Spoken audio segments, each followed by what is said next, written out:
Warahmatullahi wabarakatuh.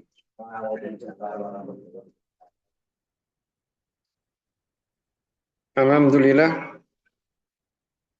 Wassalatu wassalamu ala anbiya'i wa mursalin Sayyidina Muhammadin wa ala alihi wa ashabi ajmain. Malam ini kita akan melanjutkan terjemah Sahih Bukhari.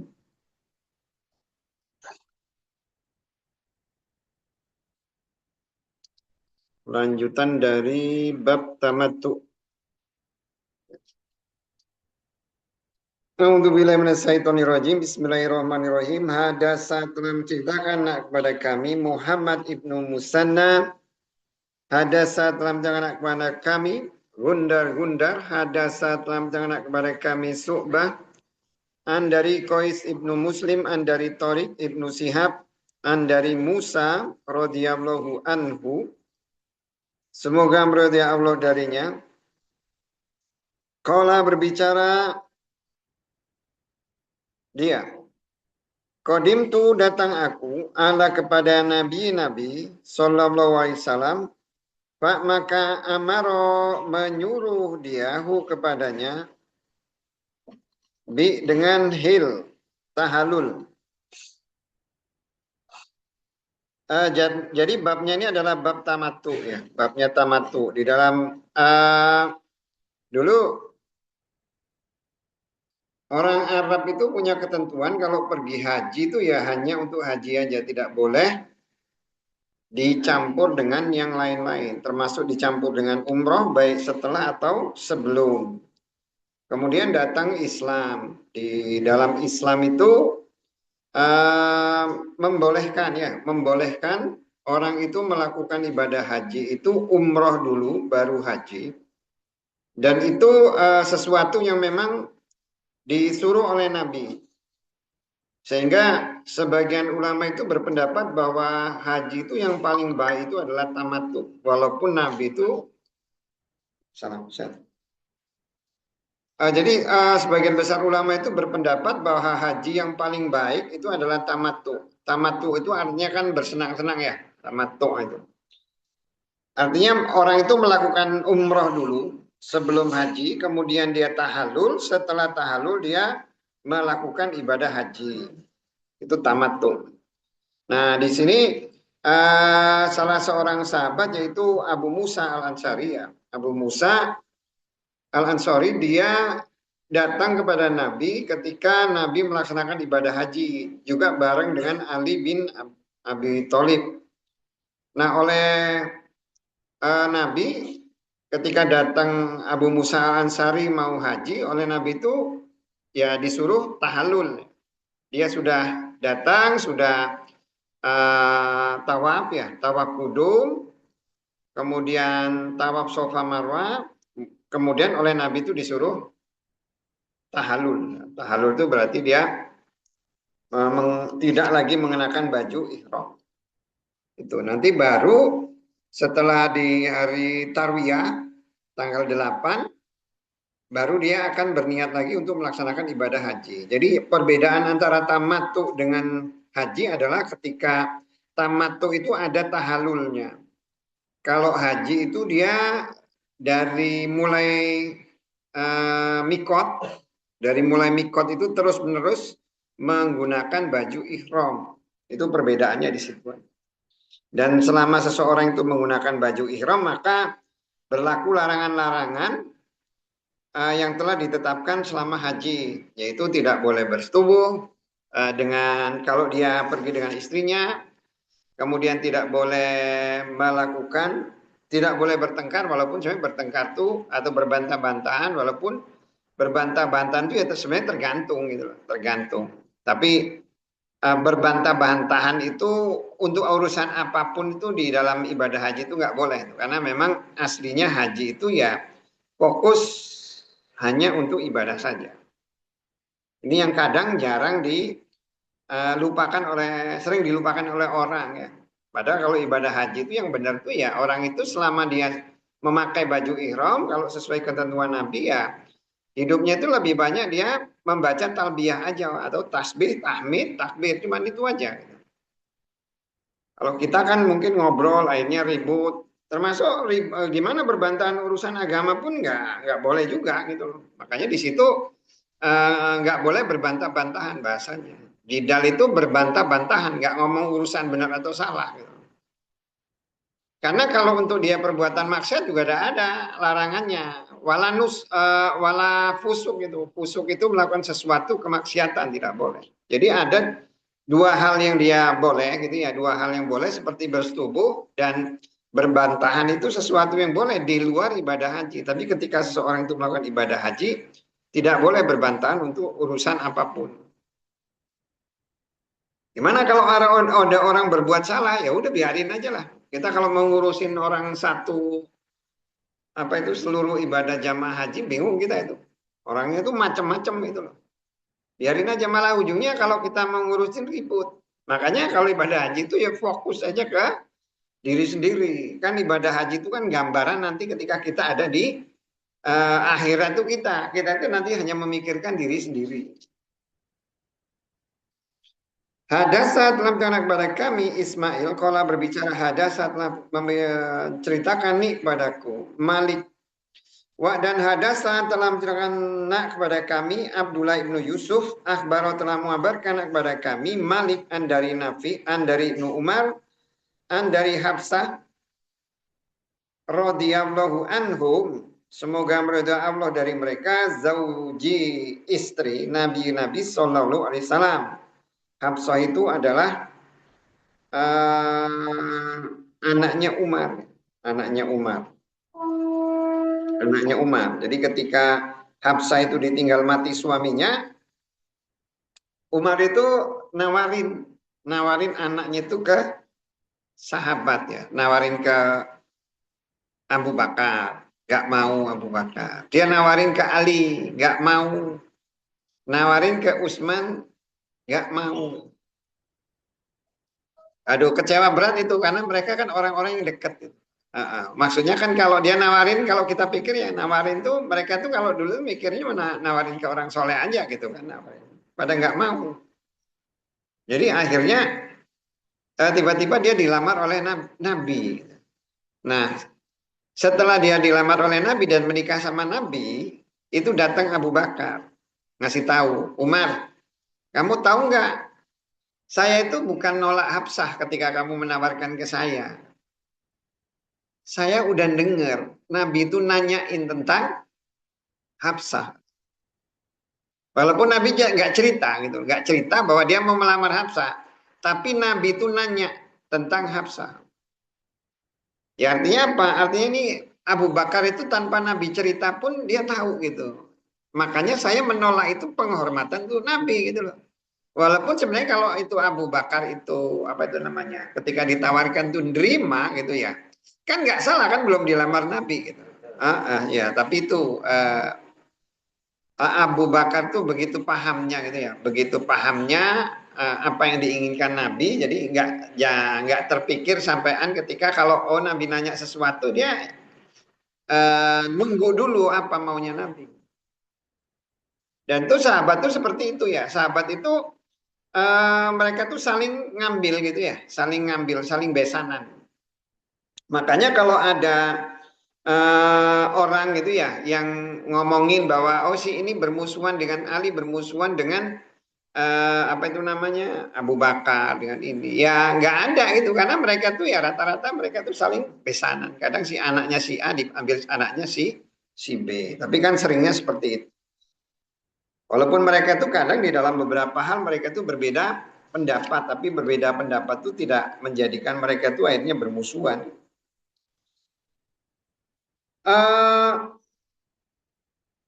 Zauji istri Nabi Sallallahu Alaihi Wasallam. Anas hanya kolat berbicara dia. Ya wahai Rasul Allah ya Allah apa saknu perbuatan atau tingkah laku anasi manusia halu bertahalul mereka dengan umroh dan lam tidak tahlil bertahalul anta engkau min dari umroh ke engkau. Kala berbicara dia, ini sesungguhnya aku labatu mengikat aku atau merekatkan aku roksi rambutku, dan kolatu mengalungkan aku hadi kurban.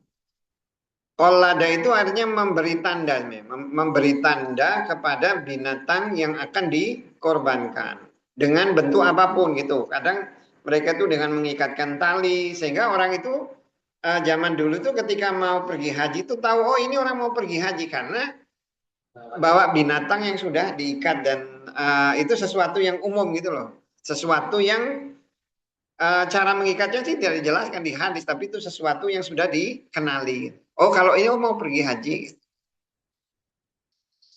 Pak makalah tidak uhillu bertahalul aku hatta sehingga anharo berkorban aku.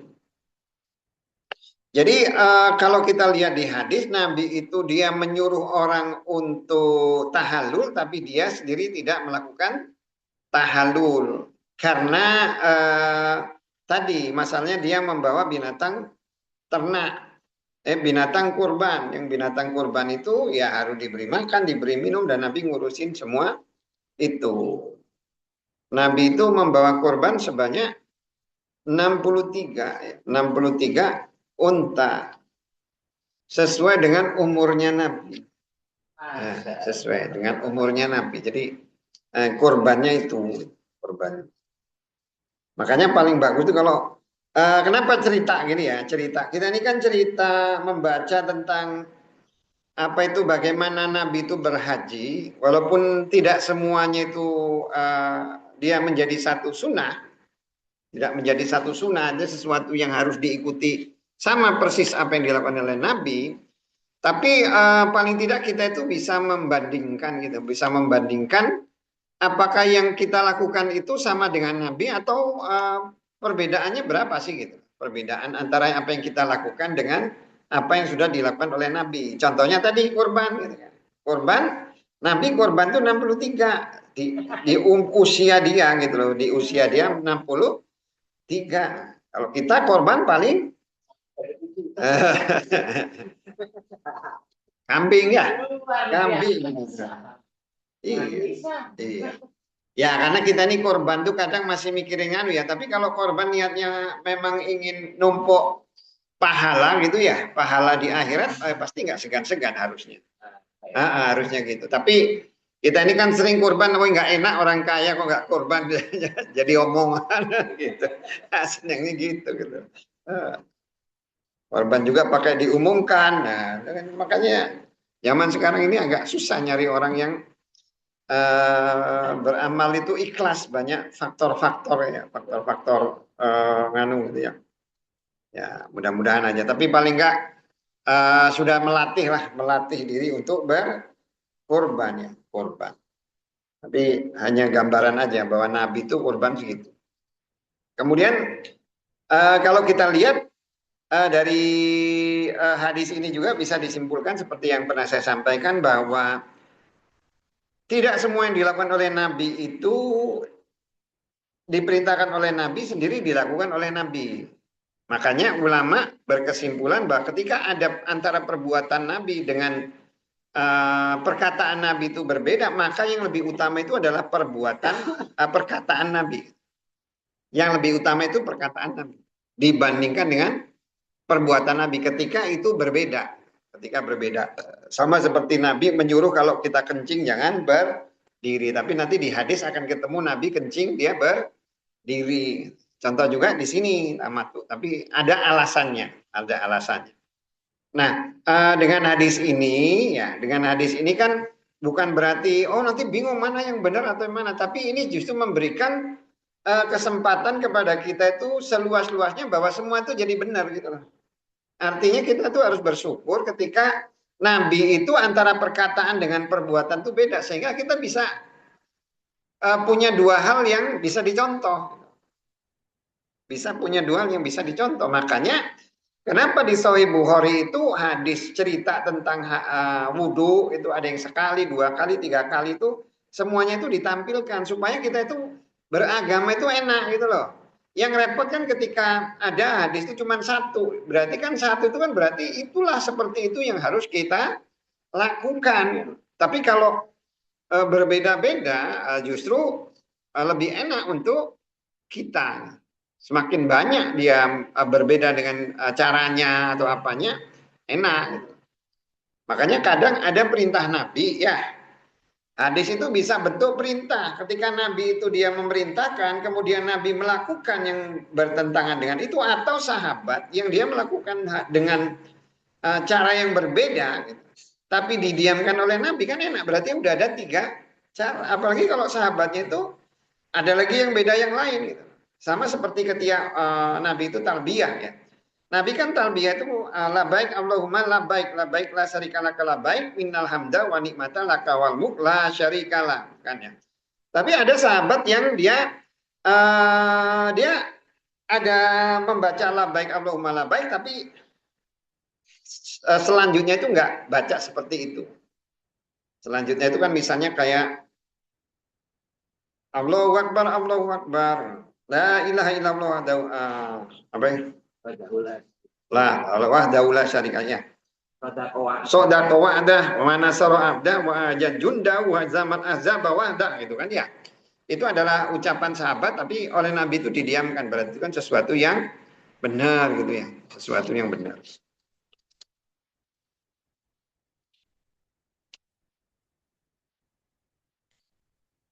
Hadasana Adam, hadasana Subah, akbarat telah membarana kepada kami Abu Jamrah, Nasr ibnu Imran, Ad-Dubai, kola berbicara dia, tamat tu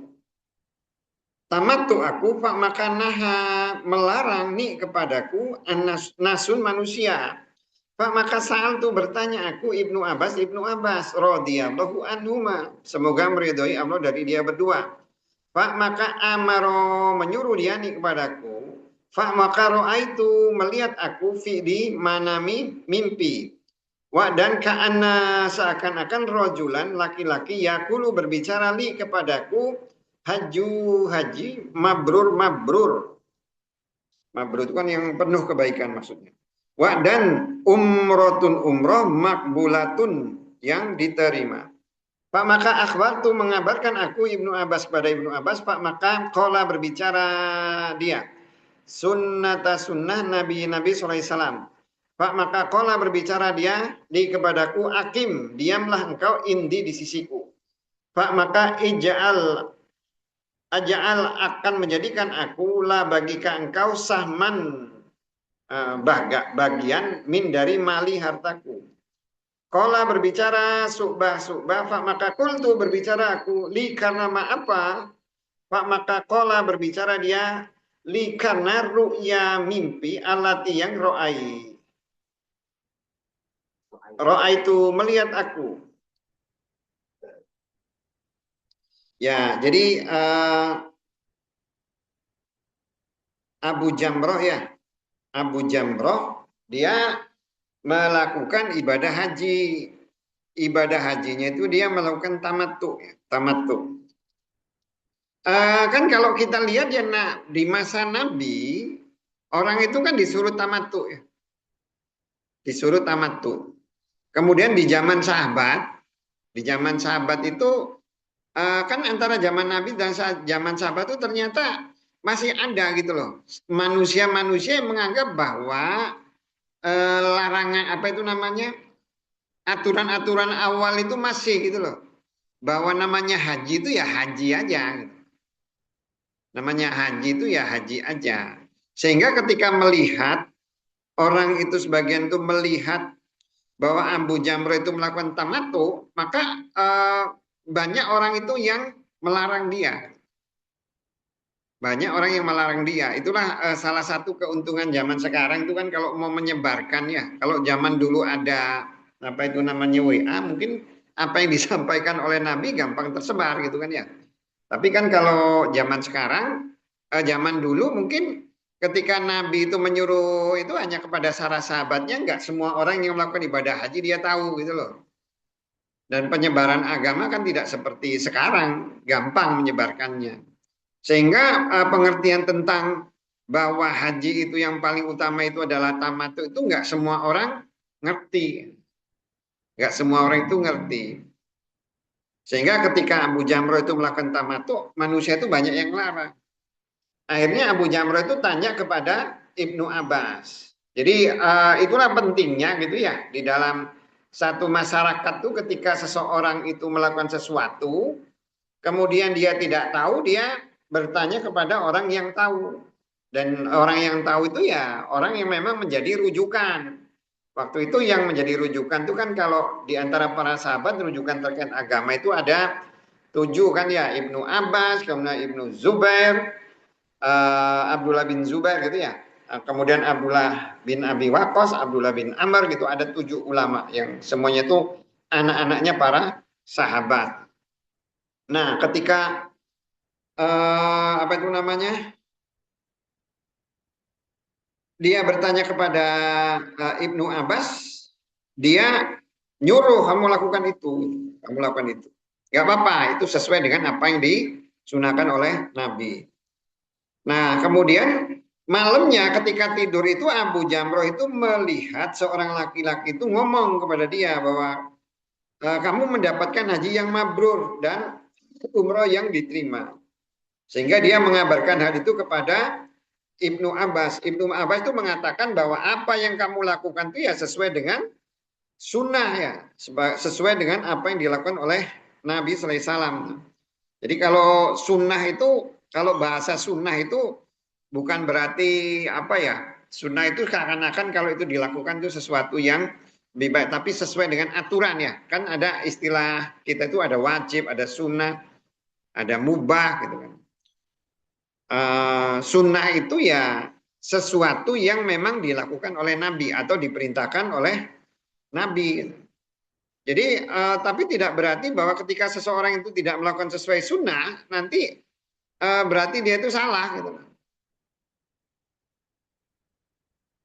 Nah sekarang nih misalnya nih kalau umpamanya saya nih, saya mau, kalau Nabi itu nggak tamattu kenapa? Kalau kita mengikuti hadisnya itu Nabi itu nggak tamattu itu karena dia masalahnya dia bawa hewan kurban gitu kan, yang ngurus hewan kurban. Nah kalau umpamanya sekarang kita nggak ngurus hewan kurban, terus kita nggak mau tamattu, kita cuman haji ifrad aja, cuman haji aja, salah nggak? Enggak lah. Hah? Enggak, tapi kalau sunahnya? Tamattu. Sunahnya tamattu, Nabi? Enggak tamattu, Nabi malah hajinya kiron gitu kan ya? Kalau kita ifrad sendiri, yang nggak ada umroh atau apa? Kalau ngikutin sunnah nggak itu? Ya iya, makanya hati-hati ketika ngomongin nggak ngikutin sunnah itu, ya nggak ngikutin sunnah itu ya aturan gitu loh. Aturan, berarti kan itu sesuatu yang dalam agama itu nggak dilarang gitu loh. Nggak dilarang, karena itu dilakukan juga oleh para sahabat seperti Abu Bakar, Umar dan Utsman tuh, dia tetap ketika haji itu hanya haji aja. Haji aja. Apakah mereka itu tidak tahu bahwa itu sunahnya Nabi gitu ya? Tahu nggak kira-kira? Hah? Kira-kira ya? Ini Umar, Utsman, Abu Bakar ini Tahu nggak? pada waktu Nabi haji itu tidak usah. Apanya? Pada waktu itu yang ikut itu Ali. Ali. Yang ikut itu Ali dari Yaman. Kalau Utsman tuh nggak tahu ya. Kalau saya dia ikut atau enggak. Tapi kalau Abu Bakar itu kan nunggu ya. Nunggu di ya. Karena Ali itu dia ya, kalau yang saya tahu saya itu yang Ali, karena Ali itu waktu zaman Nabi itu ya dia disuruh mengumumkan gitu ketika turun surat Al-Baro'ah ya, surat Al-Baro'ah yang isinya itu setelah tahun ini tuh orang kafir tuh nggak boleh sama sekali masuk Mekah gitu, Haram. Setahu saya Ali. Jadi kalau di situ kan Umar dia nggak tahu berarti kan, Umar nggak tahu. Termasuk juga Abu Bakar, Utsman. Makanya mereka ketika melakukan ibadah haji, mereka melakukan ibadah ifrad gitu ya. Ifrad. Tapi ya harusnya mereka tahu sih ya, harusnya. Kan yang ikut itu kan banyak juga sih, pasti nanya lah, masa nggak nanya.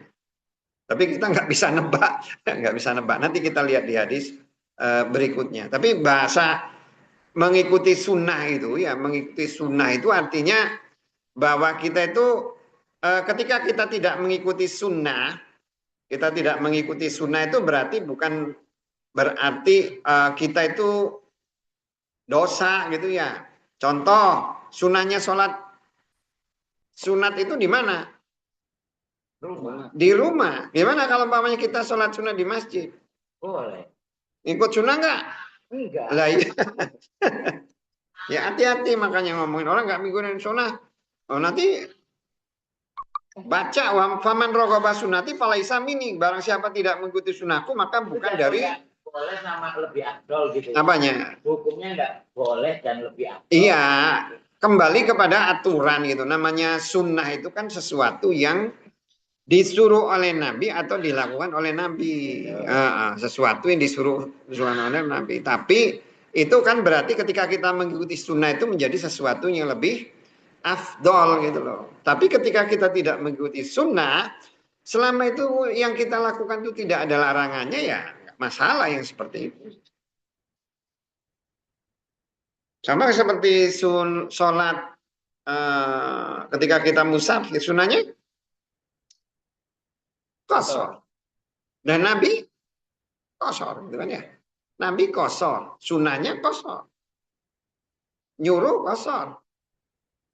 Ketika kita sholatnya normal, ya boleh-boleh aja. Apa? Kok aneh gimana? Boleh kok kata ulama. Ayo. Kalau ditanya ngikutin sunnah, ya nggak ngikutin sunnah. Malah bingung, makanya belajar agama itu bukan tambah ngerti, tambah bingung.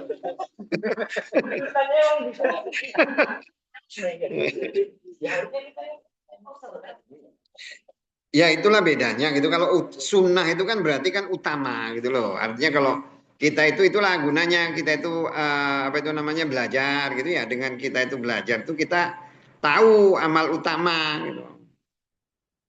Amal yang utama itu seperti apa. Nah, setelah melihat itu ya dia ngelihat di mimpi. Di mimpi itu ada laki-laki mengatakan itu berbicara. Kemudian Ibnu Abbas ngomong itu sunnah ya. Itu sunnah dari Nabi Sallallahu Alaihi Wasallam. Maka berbicara dia. Ibnu Abbas ngomong, udah kamu diam di sisi. Kamu diam sebentar tempatku. Saya mau kasih kamu harta gitu. Mau kasih sesuatu ke kamu. Lah, dia nanya, kenapa kok saya dikasih? Coba itu dikira, kenapa kok kamu ngasih? Ya karena mimpi kamu itu. Gitu. Artinya Ibnu Abbas gitu. Ibnu Abbas itu berarti kan dengan seperti itu yakin bahwa kalau seseorang itu yang utama itu adalah orang itu melakukan ibadah itu adalah tamattu yang utama. Sehingga dia sampai dimimpin bahwa itu yang kamu dapat haji mabrur gitu loh. Dapat umroh makbul, dapat haji mabrur. Itu artinya sesuatu yang sesuai dengan aturan gitu loh. Sesuai dengan aturan Allah seperti itu. Itu ngomongin orang ini mimpi. Dan mimpinya orang zaman dulu kan beda dengan mimpinya zaman sekarang. Gitu. Kalau kita itu ngimpi zaman sekarang itu sebenarnya nggak ada makna itu kebanyakan. Kenapa? Kebanyakan kita itu ngimpi kan karena sering lihat YouTube akhirnya ngimpi yang aneh-aneh gitu. Kita kalau orang ngimpi zaman sekarang dulu kan memang mimpinya itu mimpi orang soleh kan ya. Kan dikatakan mimpi orang soleh itu 60 kenabian ya. Makanya senang Ibnu Abbas. Ibnu Abbas senang berarti ilmu dia itu benar gitu ya. Ilmu dia itu benar bahwa orang itu ibadah haji itu tamattu.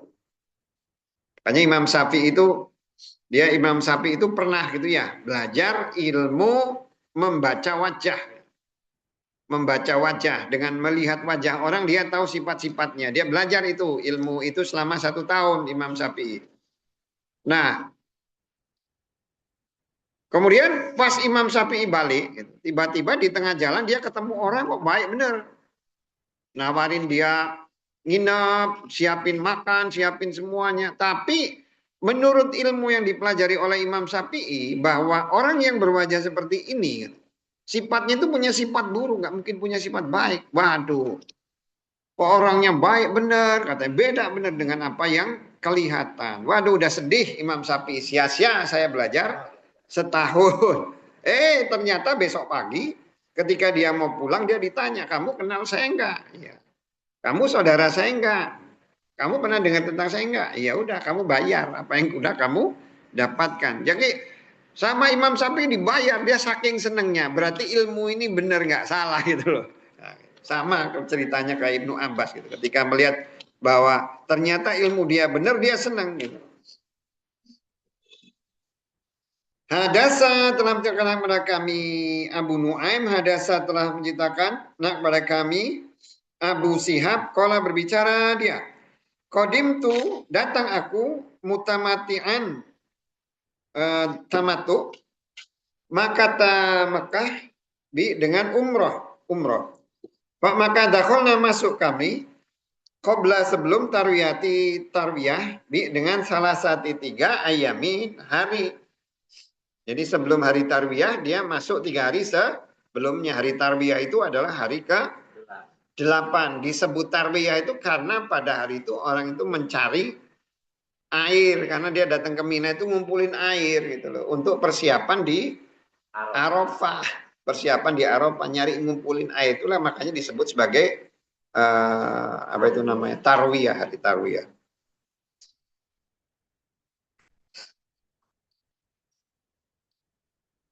Maka kola berbicara kepadaku unasun manusia min dari ahli penduduk Mekah. Tasiru berjalan engkau al-an atau melaksanakan engkau al-an saat ini hajatu haji ka engkau makiyah dengan cara penduduk Mekah gitu. Maka dakhol tu masuk aku ala kepada atau istafti meminta fatwa aku kepadanya. Maka kola berbicara dia, hadasa telah menceritakan kepadaku Jabir ibnu Abdillah radhiyallahu anhuma. Semoga meridai Allah dari dia berdua, anna sungguhnya haji dia ma'a besar Nabi SAW yauma di hari syaqo menggiring dia al-budna untanya atau kurban unta dia ma'a beserta huknya maksudnya ngurusin unta wa dan kot sungguh ahalu berniat gitu kan berniat bi kepada al-haji. Jadi ahalu itu kan mengucapkan talbiyah. Maksudnya mulai niat untuk haji. Mufrad sendiri ya, sendiri. Maksudnya cuma haji aja. Walaupun sebenarnya kalau kita di hadis ini nih di hadis itu ya Nabi itu kalau menurut hadis ini mufrad ya hajinya itu ifrad. Tapi kalau kita lihat di hadis yang satunya lagi gitu, yang hadis sebelumnya itu ketika Aisyah itu mengadu kepada Nabi bahwa semua orang itu pulang dengan haji dengan umroh gitu, kecuali saya, itu akhirnya oleh Nabi disuruh menyuruh Abdurrahman untuk nemenin umroh gitu. Jadi dengan hadis itu berarti Nabi juga dia melakukan umroh juga. Pak maka kola berbicaralah kepada mereka. Apakah hilu bertahalul kalian min dari ihramkum kalian? Ahilu bertahalulah kalian ya. Ahilu itu bertahalulah kalian. Min dari ihramkum kalian bi dengan tawaf al baiti ke rumah atau ke Ka'bah wa dan baina antara sofa wa dan marwah. Tawaf itu antara ke Ka'bah dengan sofa marwah. Sebenarnya aslinya semua tawaf itu namanya. Namanya kan ngelilingi gitu kan ya. Namanya ngelilingi itu kan muter gitu kan. Walaupun dari apa itu namanya? Safa Marwa itu sa'i gitu ya, sa'i kan berlari-lari kecil gitu. Tapi kan sebenarnya di dalam tawaf itu ada romel, ada jalan cepat gitu kan ya. Makanya yang disebut tawaf itu ya di antara apa itu Ka'bah, kemudian Safa Marwa. Jadi dua itu satu paket ya. Jadi nggak bisa kita itu hanya apa itu ingin kita itu tawaf gitu ya. Tawaf kalau pas umroh itu ya harus tawaf, setelah tawaf Ka'bah, dia tawaf Safa Marwah. Tapi kalau tawaf sendiri di Ka'bah boleh, tapi nggak boleh kita itu tawaf Safa Marwah sendiri, itu nggak boleh. Atau kita itu melakukan tawaf di Ka'bah, nggak kaitannya dengan umroh, kita tawaf di Ka'bah, terus kita tawaf di Safa Marwah, itu nggak boleh. Nggak disuruh gitu loh, tapi itu satu paket gitu loh. Tapi kalau orang nggak ngerti, dia tetap tawaf gitu, padahal itu salah gitu loh. Nah kalau itu nggak ada yang nyuruh, ya nggak ada pahalanya. Kalau tawaf aja boleh, karena tawaf itu sama dengan sholat. Ya. Sholat. Tapi kalau tawaf Safa Marwah itu harus satu paket dengan tawaf dengan Ka'bah. Dan itu kaitannya dengan umroh dan haji gitu. Jadi kayak umpamanya nih, saya setelah datang nih ke apa itu umroh, datang ke Ka'bah. Umroh selesai, ya sudah palingnya cuma tawaf aja. Tawaf di Ka'bah aja. Yang sa'i Safa Marwah atau tawaf Safa Marwah itu enggak ada. Wa dan siru mencukurlah kalian summa terus akimu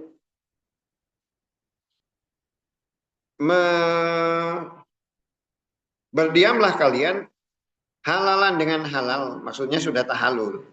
Hatta sehingga ida apabila kana ternyata yaumu hari tarwiyatu tarwiyah fa maka ahilu berniatlah kalian atau bertalbiyah ya. Berniatlah kalian atau bertalbiyahlah kalian bi untuk al haji haji. Pak maka ijalu menjadikanlah kalian alat yang dimtum mendahului kalian bi dengan haknya itu mut'ah. Mut'ah itu kesenangan gitu loh maksudnya. Maksudnya apa tamattu gitu, haji tamattu, umroh tamattu. Pak maka kalau berbicara mereka kaifa bagaimana naja'alu menjadikan kami hak kepadanya mut'ah atau tamattu. Wa dan kot sungguh samaina memberi nama kami al haji. Pak maka kola berbicara dia alu mengerjakanlah kalian. Mak yang amartu telah menyuruh aku kum pada kalian. Pak maka kalaulah tidak ani sesungguhnya aku suktu menggiring aku atau ngurus aku al hadiah kurban lah sungguh faal tu mengerjakan aku mislas seperti Allah yang amartu telah menyuruh aku kum pada kalian dan lakin tetapi la tidak yahilu bertahalal aku min dari haramun ihram hatta sehingga ya belugho sampai al hajju kurban mahila tempat sembelihan huknya. Pak maka fa'alu mengerjakan mereka.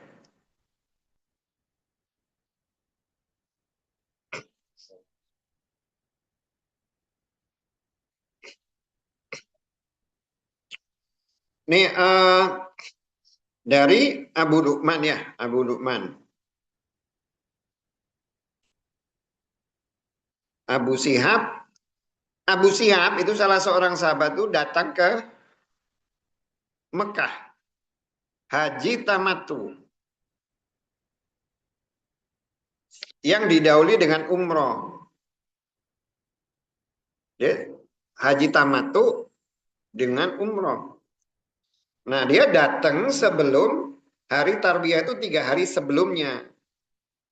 Maka berbicara manusia.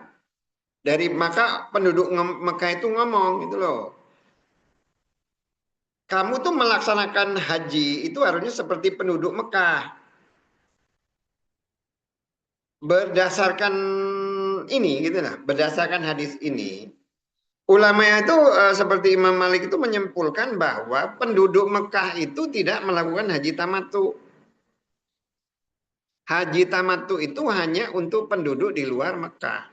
Karena tamattu itu kan umroh gitu kan ya. Umroh itu kan artinya menjadi tamu Allah. Sedangkan penduduk Mekah itu memang udah diam di Mekah. Sudah penduduk Mekah. Jadi kalau dia datang dia bukan sebagai tamu, memang dia sebagai penduduk. Makanya haji tamattu itu bukan untuk penduduk Mekah. Itu untuk di luar penduduk Mekah. Nah, orang Mekah itu ngomong, kamu itu haji itu ya seperti kami ini gitu loh. Haji ini. Maksudnya secara tidak langsung ya nggak ada tamattu. Sehingga akhirnya dia datang kepada Atok. Atok Inurobah itu dia seorang Buddha yang kemudian dia dimerdekakan. Dimerdekakan. Nah, ujungnya dia jadi ulama. Jadi kebanyakan tuh yang namanya ulama di zaman Nabi itu, kebanyakan tuh justru orang-orang yang menjadi Buddha. Buddha jadi pembantu gitu. Pembantu tuh dia nih orang nih jadi Buddha, kemudian dia dimerdekakan oleh majikannya. Tapi dia tetap ngikut majikannya, statusnya udah merdeka jadi pembantu. Itu disebut sebagai maula. Nah, maula ini kebanyakan itu karena dia itu sebagai maula, pembantu, dia itu diem. Diem di mana majikannya itu ada. Nah, para sahabat itu kan kebanyakan mereka tuh pergi kemana-mana nih. Ada yang dia pergi perang, kemudian oleh Nabi dijadikan amir di suatu tempat gitu. Sehingga apa? Sehingga para sahabat itu malah justru ilmu-ilmu agama itu banyak juga nggak tahu. Gitu. Karena mereka sibuk perang. Mereka tuh sibuk perang. Sehingga ilmu agama itu malah ngumpulnya itu. Makanya begitu di zaman Nabi, setelah Nabi itu meninggal, itu malah yang jadi ulama itu justru adalah para maula ini. Kecuali beberapa tadi yang seperti Ibnu Abbas, Ibnu Umar, karena mereka mah dari anak-anak. Anak-anak nggak pergi perang, jadi mereka belajar agama. Waalaikumsalam. Mereka belajar agama. Ya, makanya nanti di antara beberapa sahabat itu yang ditemui oleh apa itu ditemui oleh Bukhari ya, beberapa sahabat yang ketemu dengan perawi hadis, ada mereka tuh yang justru meriwayatkan hadis-hadis yang berbeda dengan apa yang dilakukan oleh Nabi, jadi berubah-ubah gitu. Jadi kan kalau Imam Bukhari itu sampai dia itu kan menyelidiki karena dia tahu bahwa sahabat itu banyak pergi ke Mesir, akhirnya mereka datang ke Mesir. Ternyata ilmunya itu jadi beda-beda. Ilmunya itu jadi berbeda-beda. Makanya kayak Imam Syafi'i itu dulu sebelum dia pergi ke Mesir, dia itu punya madhab yang sebelumnya. Tapi begitu dia balik dari Mesir, dia punya namanya madhab jadid ya. Madhab jadid itu karena dia ketemu sahabat yang membawa hadis lain. Sehingga pandangannya itu jadi berubah. Jadi kalau zaman dulu itu udah biasa, Imam Malik hari ini fatwanya apa, kemudian 2-3 bulan kemudian dia berubah fatwa. Karena apa? Karena dia ketemu lagi hadis yang lain. Gitu. Wajar gitu loh. Nah, salah satunya itu adalah atok.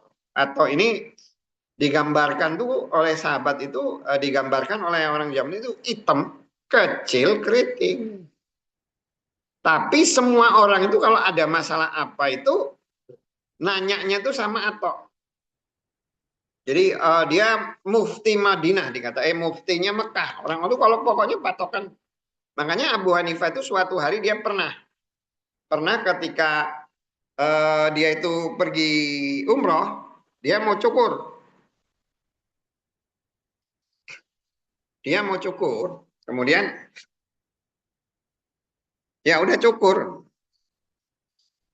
Kata itunya tukang cukurnya, kamu mau cukur ya? Ya mau tahalul ya, udah. Kamu wudhu, kamu sholat dulu 2 rakaat. Wudhu, ya udah. Imam Abu Hanifah loh. Udah jadi waktu itu udah jadi imam dia. Nggak tahu tapi kalau dia itu imam. Jadi akhirnya dia cukur. Dia wudhu, dia sholat. Kemudian ngadep kiblat. Cukurnya itu ngadep kiblat. Ya, ngadepnya semau dia. Terus cukur dikit aja ya. Kamu gak usah ngatur. Namanya ibadah itu bukan kamu yang ngatur. Kata tukang cukurnya. Kemudian dicukur. Kamu takbir. Akhirnya dia nanya, kok kamu bisa? Ngerti dari mana kamu gitu? Ngerti dari mana kayak gitu? Atok katanya. Atok itu setiap dicukur kayak gitu katanya. Ya nggak tahu kenapa Atok berbuat seperti itu, cuma dia ngomong Atok setiap dia nganu kayak gitu. Berarti secara tidak langsung ya seperti itulah agama.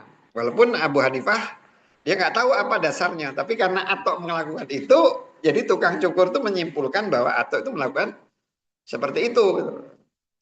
Termasuk juga Khalifah Harun al-Rasyid ya. Khalifah Harun al-Rasyid. Nah, Khalifah Harun al-Rasyid itu ketika dia masuk ke Masjidil Haram, kok orang-orang tuh nggak ada yang nyambut dia. Orang kok tapi begitu Atok yang kecil katanya. Atok datang kok orang kerumun semua. Oh, jadi kata Imam Harun al-Rasyid yang dia itu waktu itu khalifah. Benarlah kata Allah itu. Yarfa'illahu ladina amanu. Allah itu mengangkat derajat orang yang beriman dan orang yang berilmu itu derajat. Jadi di dunia aja derajatnya itu udah seperti ini. Saya khalifah, nggak ada yang nyambut saya. Ini Atok mau nganu lewat semua orang ngasih jalan katanya.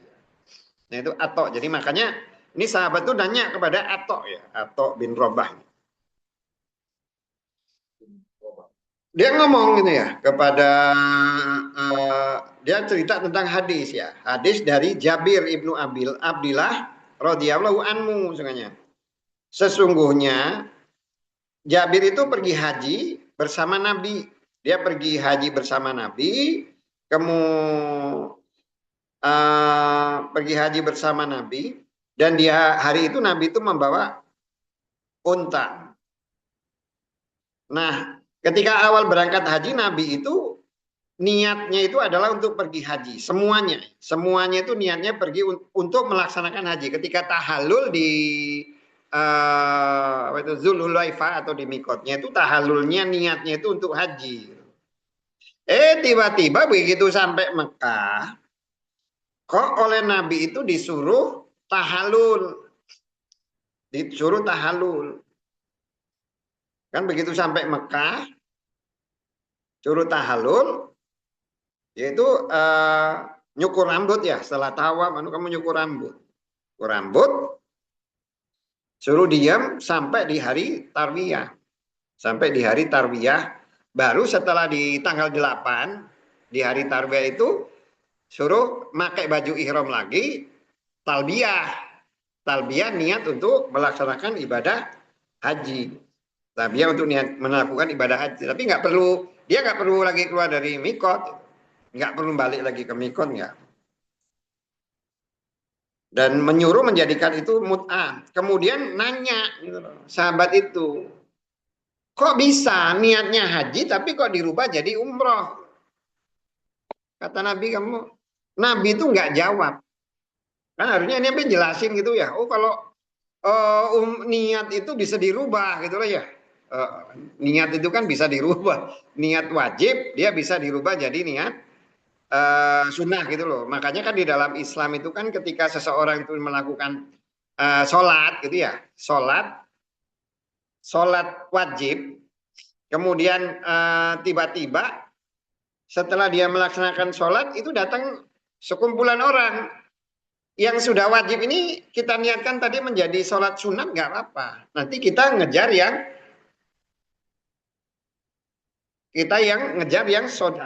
jamaahnya gitu loh. Nah ini di dalam hadis juga seperti itu gitu. Ada 2 orang sahabat yang dia pergi dari bepergian, kemudian mereka sholat subuh. Ketika sampai Madinah, kata Nabi itu mereka datang ke masjid kok diam. Ngapain kamu? Nggak ikut sholat? Nggak, kami udah tadi Nabi. Udah, itu kamu jadikan itu sebagai sunnah. Kamu ngikut aja. Berdasarkan. Jadi kalau yang wajib itu bisa dirubah menjadi sunnah, tapi kalau yang sunnah tidak bisa dirubah menjadi wajib. Contohnya gini, kalau umpamanya kita itu niat sholat sebelum duhur ya, qobliyah duhur, kita sholat 2 rakaat, tiba-tiba ada orang mengira bahwa kita sholat wajib. Ya sudah nggak apa-apa, kita tetap jadi imam. Begitu kita selesai jadi imam, kita langsung ikut dia ke belakang.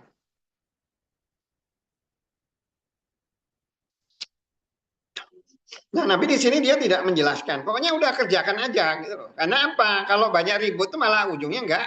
Apalagi Nabi itu masalahnya kan muncul ketika Nabi itu menyuruh sesuatu yang dia nggak ngerjakan gitu kan ya. Menyuruh sesuatu yang tidak mengerjakan. Nah, ini yang harus kita pahami itu adalah jangan sampai kita ngomong kamu kan nyuruh tapi kamu sendiri nggak ngerjain. Jadi ya ayyuhalladzina amanu lima taquluna ma la taf'alun. Itu maksudnya itu bukan kaitannya dengan wahai orang beriman janganlah kamu itu melakukan sesuatu yang tidak kalian kerjakan. Maksudnya itu di situ itu jangan sampai kamu nyuruh sholat tapi kamu nggak sholat, tapi bukan urusan yang seperti ini. Itu kan hanya masalah cara ibadah gitu loh. Cara ibadah. Apa salah kalau maling ngomong, nak, bapaknya tetap maling tapi ngomong pokoknya kamu nggak boleh maling gitu, salah nggak? Enggak lah. Nah, ya boleh gitu. Kalau nggak dikerjakan. Iya kan. Jadi nggak apa-apa namanya kebaikan itu. Syukur kalau kita bisa mengerjakan. Tapi kalau enggak ya nggak masalah. Berarti kan kita ada kebaikannya, gitu. Ada kebaikannya. Dan di sini Nabi nggak berdebat. Kenapa? Karena itu aturan itu dari aturan dari agama. Karena kebiasaan sebelum Islam itu adalah orang itu pergi haji itu ya haji, nggak dicampur dengan yang lain-lain. Ketika aturan itu dirubah, Nabi nggak ada diskusi yang seperti itu. Soalnya kalau ada diskusi bingung, Nabi masa mau diskusi dulu dengan Allah gitu? Mas aturannya dari Allah kok.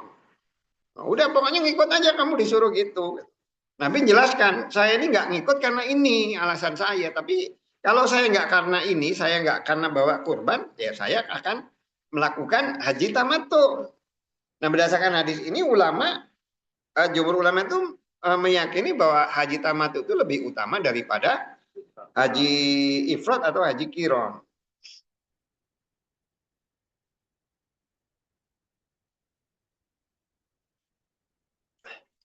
Hadasa telah menceritakan kepada kami, Utaibah ibnu Syaid, hadasa telah menceritakan kepada kami, Hajjaj ibnu Ahmad, Al-A'waru, dari Su'bah, dari Amr ibnu Murrah, dari Sa'id ibnu Musayyib, Qala berbicara dia.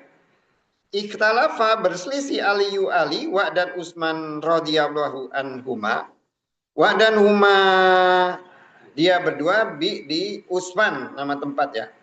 Fi tentang mut'ah. Maksudnya tentang mut'ah tentang haji tamattu.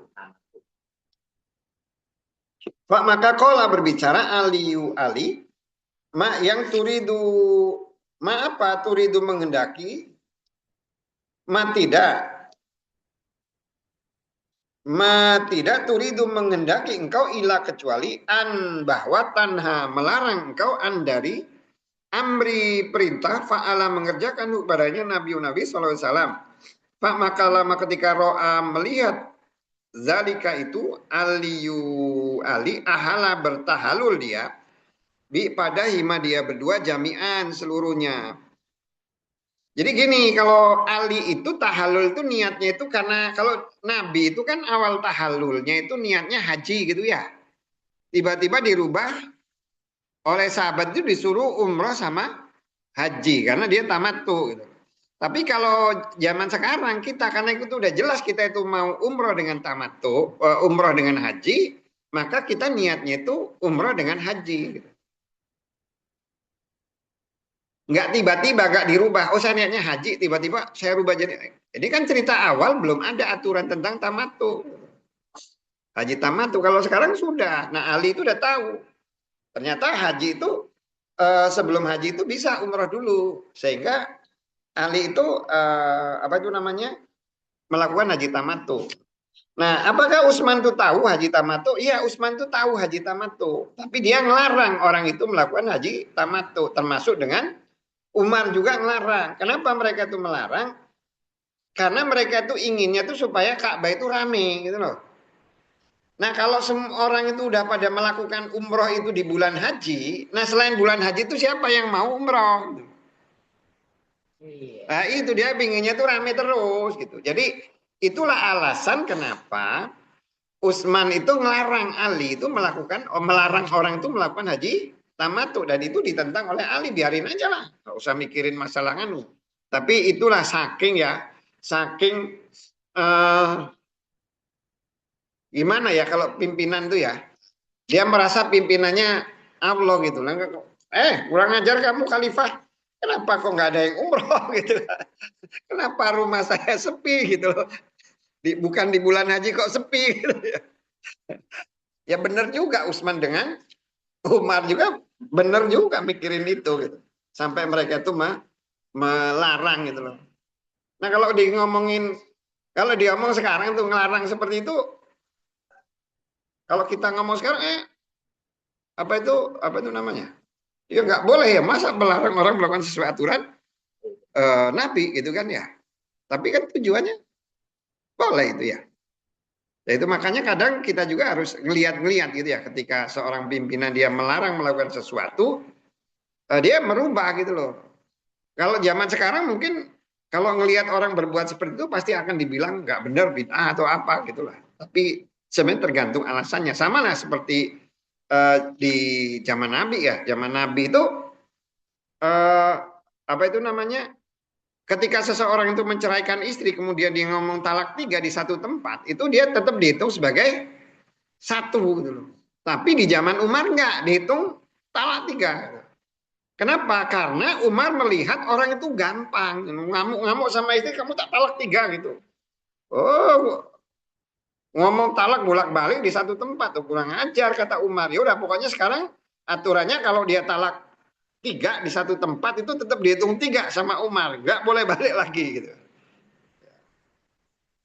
Kalau dihitung itu zaman Nabi nggak seperti itu, zaman Abu Bakar nggak seperti itu. Itu hanya terjadi di zaman Umar karena melihat situasi gitu loh.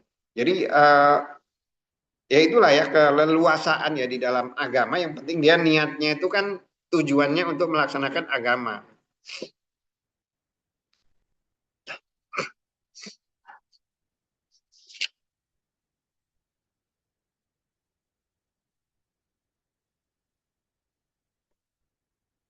Jadi kalau di sini kita lihat ya perselisihan antara Ali dan ini ya, Ali dengan Utsman itu sesuatu yang biasa. Jangan baca hadis ini kemudian kita menyimpulkan bahwa Ali dan Utsman itu apa itu namanya bermusuhan gara-gara ini. Makanya nanti ketika apa itu namanya, gara-gara Ali tidak ditunjuk sebagai khalifah menggantikan Umar gitu. Jangan sampai berpikir seperti itu. Kalau ini kaitannya dengan ilmu aja. Ali itu melihat bahwa karena dia ngalami di zaman Nabi, dia sendiri disuruh tamattu, maka dia tahu gitu loh. Dan Utsman juga tahu juga masalah itu. Masalah itu. Tapi kalau Ali ingin lebih murni, ini kan aturannya seperti itu. Masalah tadi alasan Utsman ya silakan-silakan aja. Bab man yang ya bertalbiyah dia bi dengan al haji haji, sama menyebutkan atau menyebutkan dia padanya. Hadasa telah mendengarkan kepada kami Musadat hadasa telah mendengarkan kepada kami Hamad ibnu Zaid dari Ayub. Kala berbicara dia sami itu mendengar aku Mujahid yakulu berbicara dia hadasa telah mendengarkan kepada kami Jabir ibnu Abdillah radhiyallahu anhuma. Qadimna datang kami ma'a beserta Rasul Allah sallallahu alaihi wasallam wa dan nahnu kami nakulu berbicara kami labaik aku penuhi panggilanmu Allahumma ya Allah labaik aku penuhi pengumumanmu bi untuk al haji haji. Pak maka amaro menyuruh kepada kami Rasul Allah sallallahu alaihi wasallam. Pak maka ja'alna menjadikan kami hak padanya umroh. Jadi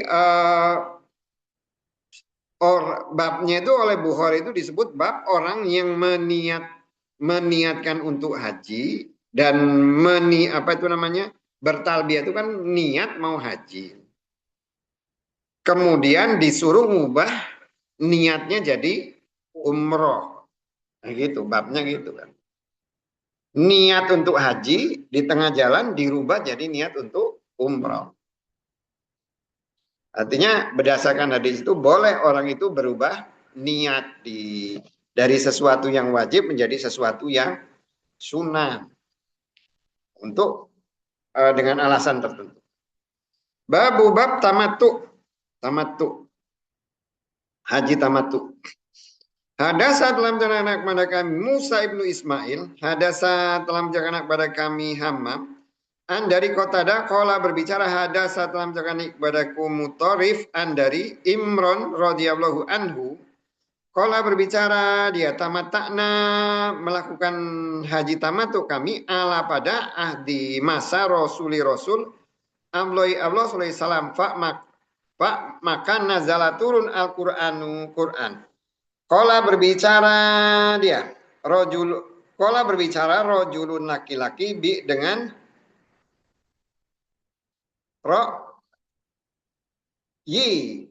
pendapat hiknya mak yang sya'a mengendaki dia.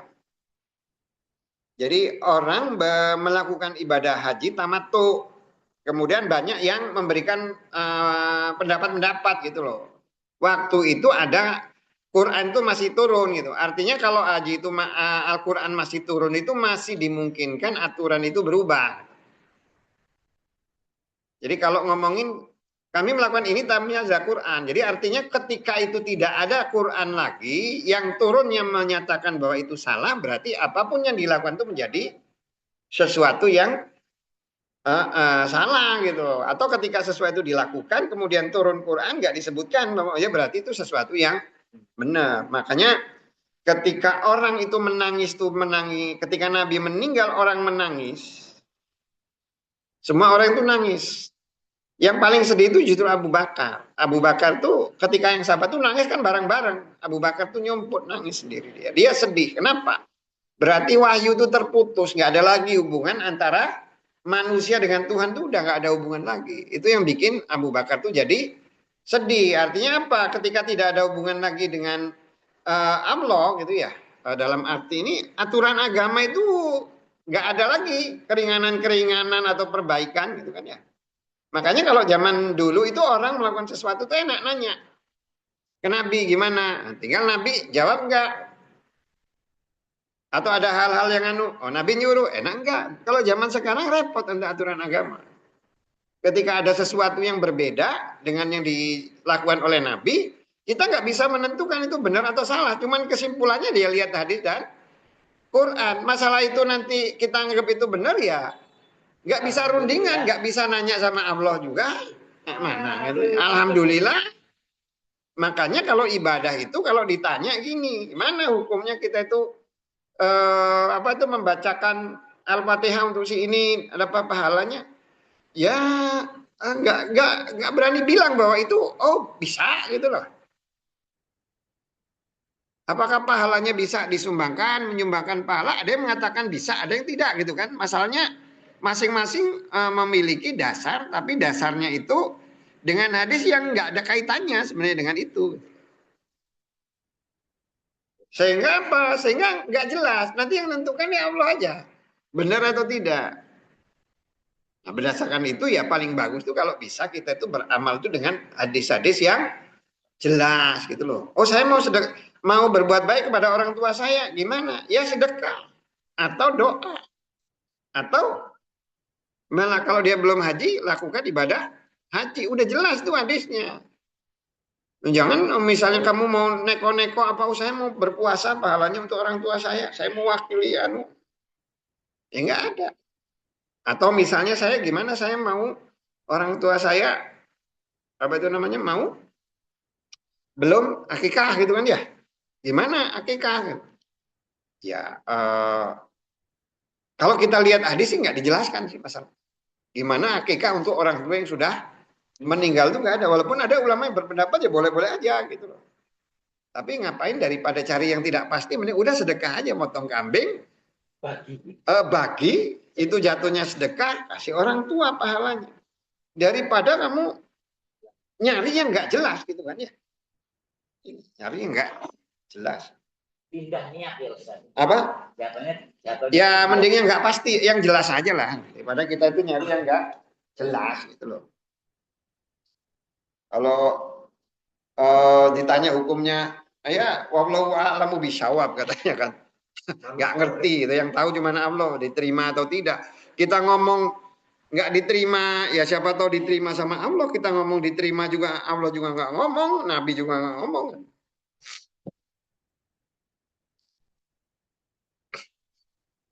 Babu bab qauli ucapan Allahi Allah Ta'ala maha tinggi dia. Zalika itu li bagi man yang lam tidak yakun ternyata ahlu penghuni hunya hadiri yang berdiam al masjidil haram di masjidil haram.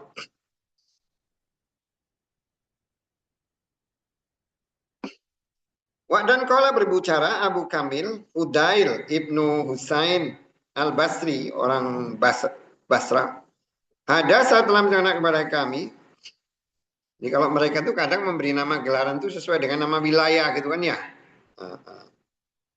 Jadi Yusuf al-Rajabasi dari Raja Basah. Atau kalau ada Kiai al-Indonesia gitu ya. Al-Indonesia. Abu Ma'syar hadasa telah menjelaskan kami Utsman ibnu Iyas dari Ikrimah dari Ibnu Abbas radhiyallahu anhuma semoga meridhoi Allah dari dia berdua anna sunyahunya suila ditanya dia dari mut'ah tamattu al haji maksudnya haji tamattu.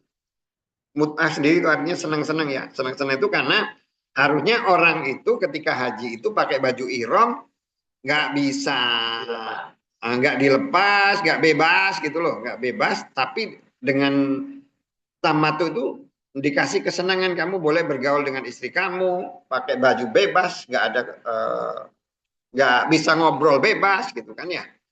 Tapi kalau haji ya bagusnya ngomong hanya talbiyah aja atau tahmid takbir gitu kan. Maka kola berbicara ahallah bertalbiyah al muhajiruna talbiyah haji al muhajiruna orang muhajirun wa dan al ansor orang ansor wa dan azwaju istri-istri Nabi SAW fi di hajati haji al wada tadi haji wada itu haji perpisahan ya. Karena itu adalah haji terakhir yang dilakukan oleh Nabi. Dan Nabi itu hanya haji sekali. Yaitu ya di haji wada. Wa dan ahlalna bertahalul kami maka lama ketika kodimna datang kami makata ke Mekah. Qala berbicara Rasul Allah sallallahu alaihi wasallam ija'alu menjadikanlah kalian ihlala haji kum kalian. Apa niat ya talbiyah atau niat kum kalian dengan kepada al haji umrohta menjadi umroh illa kecuali man yang kolada melihara dia atau menjaga dia al hadiah kurban tufna tawaf kami di al baiti Ka'bah wa dan di sofa wa dan marwah wa dan ataina mendatangi kami an-nisaa perempuan wa dan labisna memakai kami asyaba baju pakai baju biasa yang nggak dilarang gitu kan ya. Wa dan kola berbicara man yang kolada mengalungkan dia al hadya kurban maka inna sunyahunya la tidak yahilu tahallul la kepada huknya bertahalullah kepada huknya hatta sehingga ya blugho sampai al hadyu korban mahilla tempat sembelihan huknya. Suma terus amaro menyuruh nak kepada kami amarom menyuruh nak kepada kami, menyuruh dia nak kepada kami. Aisyah tak kepada Aisyah, bukan Asia. Asia itu sore ya, tapi setelah Asia itu waktu setelah duhur, gitu ya. Setelah duhur itu disebut Asia, Asyatul Tarwiyah. Terjemahnya itu sore, tapi sebenarnya Asia itu setelah duhur. Ya. An untuk nahil, bertahalul kami bi untuk berniat kami bi kepada al haji haji. Pak maka ida apabila farokna sampai kami min dari manasik,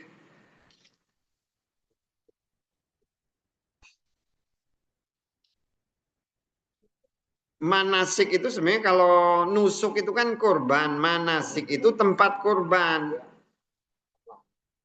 Manasik itu tempat kurban. Nah, itu kalau gitu kan di Mina gitu kan ya.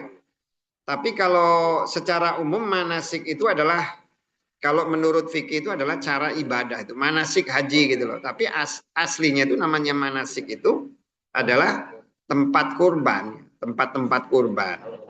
Kartu nusuk, Apanya? kartu kurban gitu. Ya, sebenarnya aslinya kan nusuk itu kan kurban. Ini kita dibohongin Ya. seluruh Indonesia. Makanya kan Ibrahim itu kan doanya itu kan arina manasikana. Ya Allah perlihatkan manasik kami.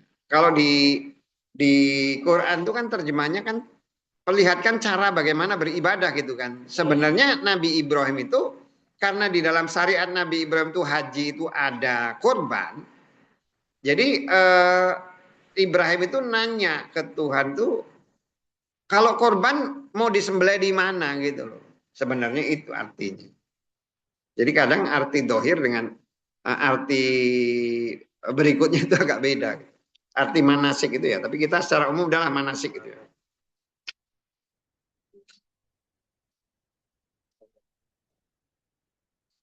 Jikna kami, datang kami. Kenapa disebut manasik itu ya, setelah orang itu kan korban itu kan di ujung kan ya.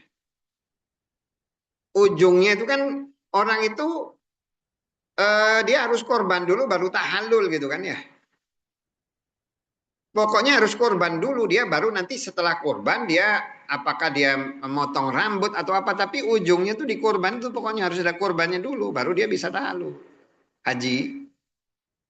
Haji itu kan korban dulu baru tahallul. Pak makatufna tawaf kami di al-baiti Ka'bah wa dan sofa wa dan marwata marwa. Suma terus Suma ya.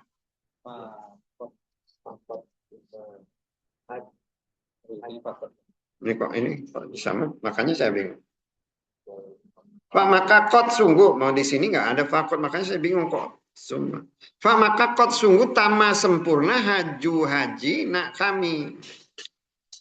Wa dan ala kepada anak kami al haju kurban. Ka seperti mak yang kola berbicara Allah Ta'ala maha tinggi dia. Pak maka mak yang istaisara merasa mudah min dari al hadi korban. Pak maka man barang siapa lam tidak yajid menemukan dia. Pak maka siamu berpuasa salah satu 3 ayamin hari. Fi di al haji wa dan sabaati 7 ida apabila rojatum kembali kalian illa kepada amsori tempat tinggal atau kota-kota gitu. Amsor itu bisa diterjemahkan kota-kota atau desa atau maksudnya tempat tinggal kalian. Satu kambing tadzi cukup. Bayar damnya itu 1 kambing cukup. Pak maka jama'u mengumpulkan mereka nusukain dua korban atau 2 ibadah gitu. 2 nusuk itu kan ibadah atau korban. 2 ibadah fi di dalam amin 1 tahun baina antara al haji wa dan umroh. Maka inna sungguhnya Allah Ta'ala maha tinggi dia anzala telah menurunkan kepadanya fi di dalam kitabnya wa dan sunnatu sunnah nabi sallallahu alaihi wasallam wa dan abaha membolehkan dia kepadanya li kepada annasi manusia ghairu selain ahli penduduk Mekah. Jadi dengan hadis ini tuh apa itu namanya membolehkan haji tamattu kecuali bagi penduduk Mekah, karena untuk penduduk Mekah itu tidak ada haji, tidak ada umroh. Penduduk Mekah itu tidak ada umroh, yang ada haji. Qala berbicara Allah zalika itu li bagi man yang lam tidak yakun. Ternyata ahlu penduduknya hadiri yang diam al-Masjidil Haram. Jadi berdasarkan Al-Qur'an ini ulama itu menyimpulkan bahwa untuk penduduk Mekah itu tidak ada umroh. Walaupun ada sebagian yang berpendapat bahwa umroh itu masih boleh gitu. Buktinya apa? Ketika Aisyah itu dia mau apa itu namanya mau pulang gitu ya, mau pulang tapi dia belum umroh, oleh Nabi itu dia disuruh keluar dulu dari Mekah. Maksudnya Mekah yang haram ya. Dia keluar menuju apa itu namanya Ji'rona ya, keluar ke Ji'rona untuk keluar dulu dari Mekah, dia baru masuk lagi. Sehingga ada ulama yang berpendapat bahwa umroh itu boleh untuk penduduk Mekah, tapi syaratnya dia harus keluar dari Mekah. Tapi kalau dilihat dohir ayat ini sih, sebagian besar ulama berpendapat bahwa untuk penduduk Mekah ya nggak ada umroh. Karena umroh itu artinya kan jadi tamu Allah, tapi memang aslinya di situ kan ketika keluar pura-pura cuman untuk balik ke rumah dia juga. Nah, iya. Udah biar keluar dulu lah. Itu sama kayak kita bertamu ke rumah kita, tapi kita pergi dulu ke rumah tetangga terus balik bertamu ke rumah kita. Jadi lucu. Benar juga ulama kalau mengatakan nggak ada umroh untuk penduduk Mekah. Jadi di satu sisi penduduk Mekah itu punya keistimewaan gitu ya, sholatnya itu 100.000 kali dari masjid biasa, tapi di sisi lain dia nggak bisa umroh. Ashuru bulan-bulan haji alati yang zakar menyebutkan Allah ta'ala maha tinggi dia Syawal bulan Syawal wa dan Dzulqaidah wa dan Dzulhijjah. Maka man barang siapa bertamatu dia bertamatu melakukan umroh dulu fi di dalam hadhihi ini ashuri bulan maka alak padahinya dam atau saumun puasa wa dan rafasu ar-rafas itu artinya al-jima ya bersetubuh wa dan al-fusuku berbuat fasik itu artinya al-ma'asi berbuat maksiat. Wa dan al-jidal, jidal itu bertengkar. Al-jidal itu maksudnya adalah al-mira'u, artinya berbantah-bantahan. Nggak diomong bantahan dalam hal yang baik atau buruk, pokoknya nggak boleh ribut gitulah istilahnya lah. Nah ini babnya itu adalah ucapan Allah Subhanahu wa taala dzalika liman lakum adir Masjidil Haram. Jadi Ibnu Abbas ditanya tentang haji tamattu. Maka dia ngomong bahwa untuk orang muhajirin dan ansor, muhajirin ansor sama istri Nabi itu pergi haji. Ketika mereka tuh datang ke Mekah, mereka itu disuruh oleh Nabi itu merubah niat dari haji ke umroh. Kecuali bagi orang yang dia harus menjaga hewan kurban. Sehingga setelah itu mereka itu tawaf di Ka'bah, kemudian Safa Marwah, baru mereka itu tahallul.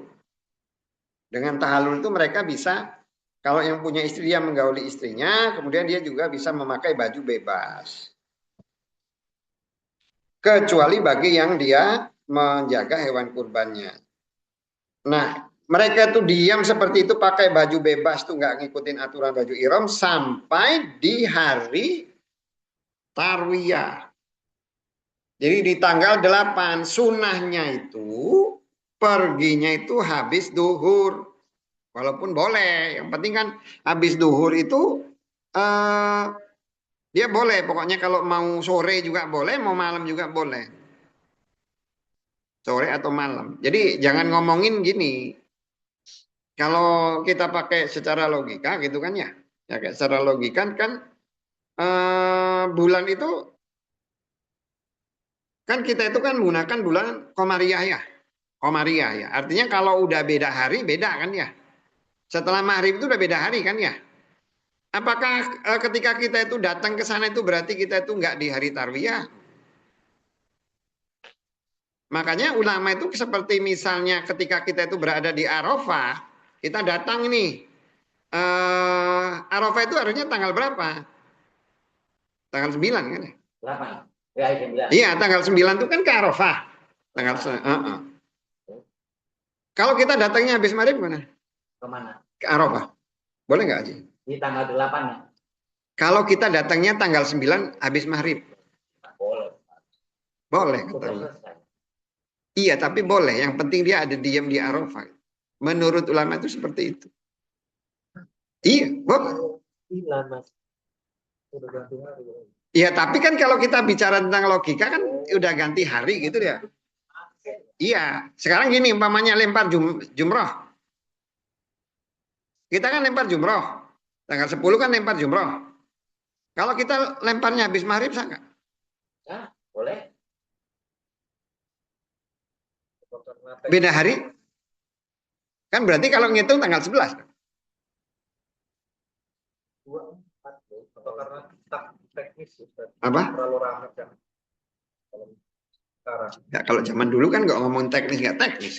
Kalau ikan sekarang, kalau zaman dulu aja ulama ngomongin nggak apa-apa. Walaupun ada yang berpendapat bahwa yang satu itu lemparnya itu karena jadinya kodok gitu loh. Kodok itu artinya dia ganti gitu karena nggak bisa gitu loh. Nggak bisa lempar di sebelum maghrib, dia ngelemparnya setelah maghrib. Ada yang mengatakan itu dia kodok, dia harus bayar dam gitu. Tapi ada juga yang nggak perlu bayar dam. Tapi kan kalau Arafah kan nggak bisa digantikan dengan bayar dam kan, nggak bisa. Tapi ulama membolehkan. Kalau rukunnya di Arafah harus itu, bukan yang dengerin. Apanya? Kalau mau berdiamnya di Arafah itu. Nggak dengerin kut. Zaman Nabi siapa yang dengerin kut? Ya kan yang di masjid aja. Emang pakai mikrofon zaman dulu? Hah? Enggak, disuruh diam. Wukuf. Suruh diam di Arafah. Kan cuman suruh diam. Wukuf. Iya. Kamu diam di Arafah. Diam aja. Diam itu berdiam nggak banyak gerak gitu loh. Kalau gerak-gerak bukan wukuf namanya walaupun di Arafah. Jadi itu kalau nanti kaitannya dengan itu kan sunahnya itu kan di tanggal 8 ya tarwiyah gitu kan ya. Kalau mau ngikuti sunnah ya habis duhur. Ke Minanya. Kan pergi ke Mina itu kan ya. Tanggal 8. Nah masalahnya kan kalau menggunakan bulan Syamsiah kan berarti kan setelah tanggal 8 itu habis maghrib itu udah tanggal 9. Gimana kalau datangnya habis maghrib ya nggak apa-apa. Habis maghrib ke Mina. Iya. Kan mampir ke Mina kan dia. Ya. Kalau mau lagi ikutin sunnah ya habis duhur. Kalau orang habis datangnya habis Isya, habis asar atau habis Isya, ya habis maghrib atau habis yang penting pokoknya dia malam itu dia harus ke Mina gitu.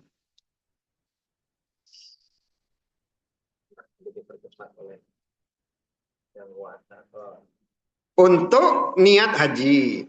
Kalau udah selesai dari melaksanakannya ibadah itu, datang kami.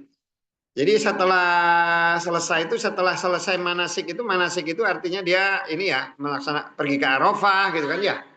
Mabit di Muzdalifah. Ya, mabit terus lempar jumroh. Ini kan ngomongin kan kalau kami udah selesai manasik. Makanya juga nggak salah juga kalau umpamanya menerjemahkan manasik itu ada rangkaian ibadah, benar juga. Tapi asli dari manasik sendiri tadi tempat kurban. tempat-tempat untuk berkorban. Jadi kalau ngomongin setelah selesai kami dari manasik kami, manasik itu tadi berarti setelah dia diam di Mina, kemudian dia wukuf di Arafah, setelah wukuf di Arafah dia mabit di Musdalifah, terus lempar jumroh gitu kan ya. Paginya kan dia lempar jumroh, setelah lempar jumroh, fatofna maka tawaf kami di tawaf ibadah ya, di Ka'bah dan di Sofa dan Marwah. Maka sudah sempurna haji kami. Nah, berdasarkan hadis ini, semua ulama itu menyimpulkan bahwa tawaf wada itu tidak wajib. Walaupun ada sebagian menganggap bahwa tawaf wada itu wajib. Sehingga ketika orang itu tidak melaksanakan tawaf wada, kalau bedanya kalau dia menganggap wajib sama enggak apa? Tidak sah kalau enggak melakukan tawaf wada. Kalau sunnah wajib. Kan hukum dalam haji itu ada wajib. ya. Ada hukum itu rukun. Ada rukun haji, ada wajib haji. Wajib itu kalau ditinggalkan dia harus bayar dam. Tapi kalau rukun itu nggak bisa digantikan dengan dam. Seperti dia pakai baju ihram gitu kan ya. Terus dia harus wukuf di Arafah itu nggak bisa digantikan dengan jadi nggak bisa ini misalnya udah saya pakai baju bebas aja lah pergi haji, saya mau bayar dam aja, nggak bisa. Itu rukun haji gitu. Rukun haji itu ya nggak boleh pakai baju-baju yang dilarang gitu. Nah berdasarkan hadis ini fakot tamah hajuha ya, maka sudah sempurna hajinya. Jadi orang itu kalau dia sudah tawaf ibadah, sudah semuanya, kurban semuanya itu setelah tawaf ibadah itu berarti dia sudah selesai hajinya. Tapi menurut Imam Malik, enggak, menurut Imam Malik itu tawaf wada itu merupakan salah satu salah satu wajib haji. Jadi kalau orang tidak melakukan tawaf wada, dia hajinya itu dia harus bayar dam. Tawaf wada itu beda dengan tawaf ifadah gitu. Tawaf wada itu beda dengan tawaf ifadah. Kalau ibadah rukun. Ya.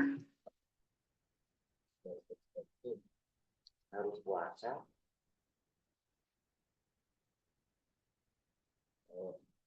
Kalau tawaf ibadah itu rukun, artinya kalau itu nggak dilaksanakan dia nggak dapat haji, nggak dapat haji. Kalau wada wajib. Kalau wada itu berdasarkan hadis ini yang tamah hajuna gitu ya, sudah sempurna haji kami berdasarkan hadis ini tawaf wada itu nggak wajib. Nggak wajib karena ini setelah sholat tawaf ifadah udah nggak ngelakukan apa-apa lagi gitu. Dan ala padana kami al haju kurban gitu. Karena seperti yang kola berbicara Allah Ta'ala gitu kan ya. Dan yang mudah dari kalian dari kurban. Jadi kalau orang dia melakukan haji tamattu ya, dia harus membayar dam. Kapan dia bayar damnya kapan? Pilihannya kan membayar dam atau dia puasa 3 hari. 3 hari di masa haji dan 7 apabila kembali ke rumah. Nah kapan dia puasanya? Hah?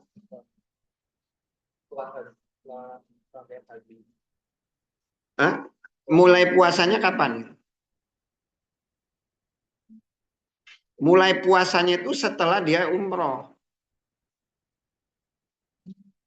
Kenapa setelah dia umroh itu dia harus puasa 3 hari? Karena kan tamat umroh sebelum haji itu kan bahasanya itu kan ya melanggar gitulah bahasanya kan ya. Makanya dia harus bayar dam. Bayar dam. Kan orang harus melanggar dulu baru dihukum ya. Bahasanya kan gitu kan. Ya, bahasanya kan gitu ya. Orang itu kapan dihukum? Setelah melanggar.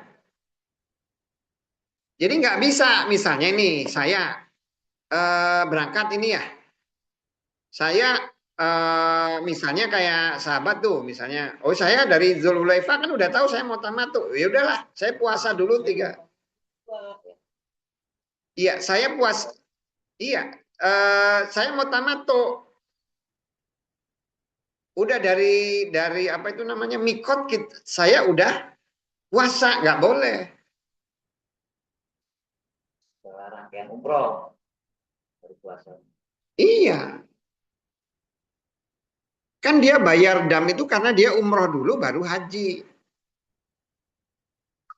Dia umroh dulu baru haji. Nah sekarang dia belum umroh kok dia udah enggak, dia udah puasa, kan salah berarti. Makanya ulama itu mengatakan bahwa umroh dulu, setelah umroh dia baru puasa. Puasa 3 hari.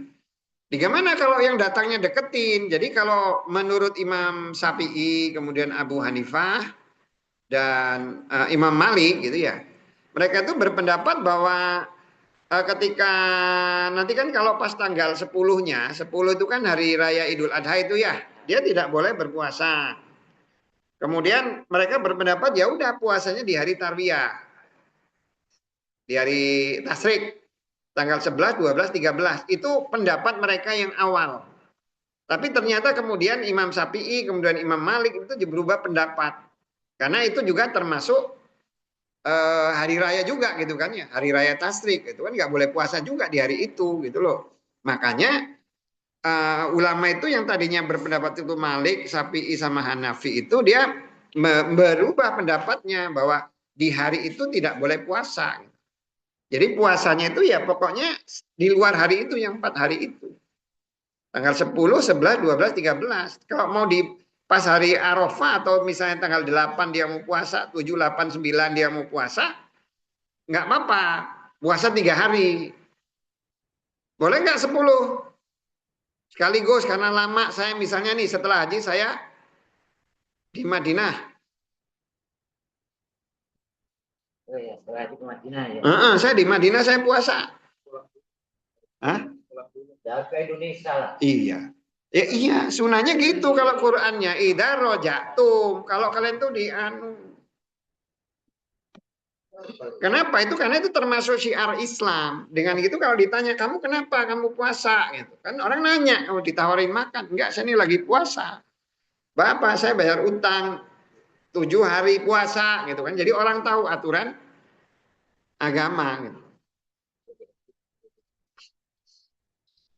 Atau kalau nggak mau puasa, kambing. 1 kambing udah cukup, itu bayar dam itu seperti itu, bayar kambing. Prioritasnya kambing berarti. Apanya? Kambing dulu kalau nggak mampu. Korban dulu kan ini. Korban dulu kalau nggak mampu baru puasa. Kalau korban nggak ini berarti berpuasa gitu. Kalau di Quran. Ya di urutannya itu yang kalau mau lebih mudah, Kurban. kalau yang dia kalau dia mau yang lebih apa itu namanya, yang dia bisa dapat kambing, ya kambing dulu gitu. Jadi lebih utama kok. Lebih utama. Makanya di dalam Islam itu ibadah yang memberikan manfaat kepada orang lain itu lebih utama daripada ibadah yang memberi manfaat pada diri sendiri. Contoh, kamu korban sama puasa, lebih bagus mana? Lebih bagus korban. Makanya kalau umpamanya kamu dibiasakan Adit gitu, saya mau puasa Senin Kemis, bukan yang bagus itu bukan puasa Senin Kemis Adit. Yang bagus itu tiap Senin dan Kemis itu kamu nraktir teman-temanmu. Itu dia di.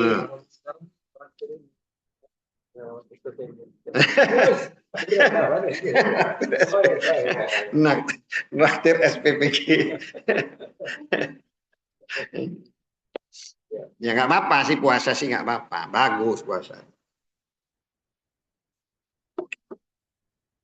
Tapi ibadah tadi ya, kalau dia yang bisa memberikan manfaat ya, makanya kan khairun nas anfa'un nas linnas gitu kan.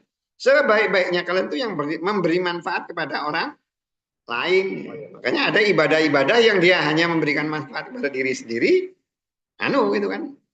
Makanya tadi kemarin saya sampaikan Imam Malik itu jarang dia melakukan ibadah. Karena dia menganggap bahwa kalau dia punya ilmu, dia ngajarin orang itu lebih bermanfaat daripada dia sibuk beribadah. Dia sibuk ibadah, misalnya Imam Malik sholat terus dulu ya. Nggak ngajarin orang, lebih bagus dia ngajarin orang. Nah, kemudian maka mereka itu mengumpulkan dua ibadah itu. Maksudnya nusuk di sini ada dua ibadah di dalam satu tahun, yaitu haji dan umroh.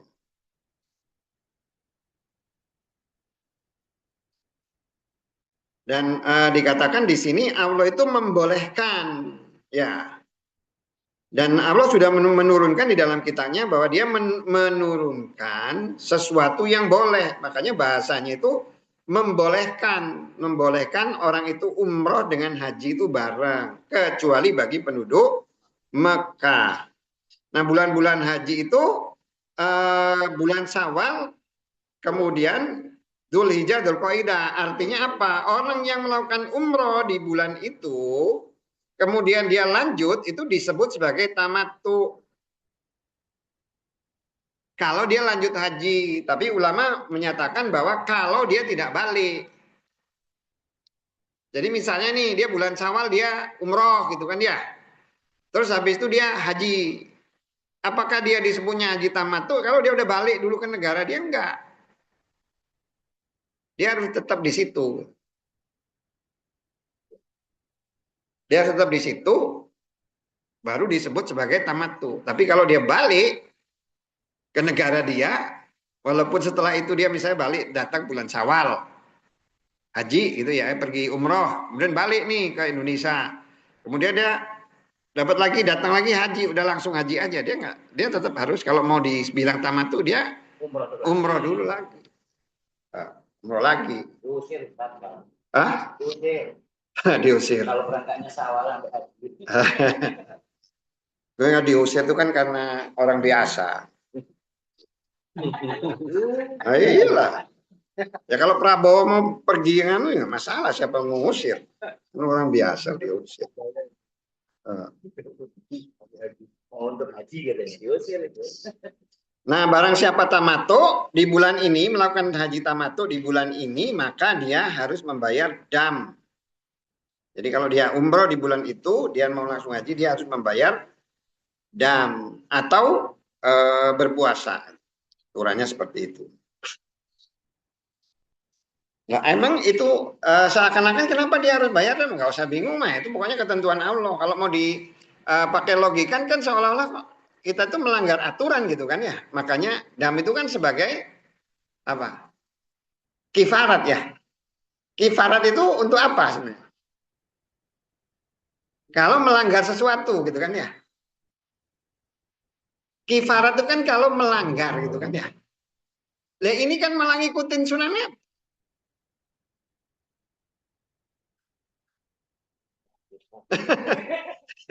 Makanya agama. Tapi bayar dam. Bayar dam. Punya kesalahan. Jadi agama itu, itulah namanya agama itu gitu. Allah itu ingin menunjukkan bahwa kadang itu dia tuh buat aturan itu semau dia. Gitu.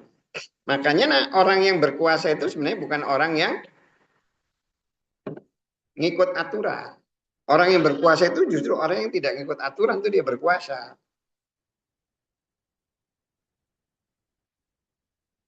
Nih misalnya nih, pimpinan kalau yang berkuasa itu dia korupsi tapi nggak dihukum itu berkuasa berarti dia. Kalau yang dikorupsi dihukum dia nggak berkuasa. Nah, Allah itu gitu, ketika dia bikin aturan tuh gitu. Ada yang aturan tuh dia logis, ada yang enggak.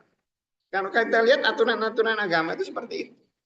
Ada aturan-aturan yang dia bertentangan dengan aturan-aturan umum yang dibuat oleh manusia, termasuk juga Quran juga gitu kan ya. Kayak misalnya apa? Aturan misalnya kan kayak dalika gitu kan. Dalika itu kan cuma ada di Quran aja. Kalau yang di bahasa harian kan zalika kan itu kan, zaka kan harusnya itu kan. Zalika itu zalika, zalikum itu hanya aja di Quran.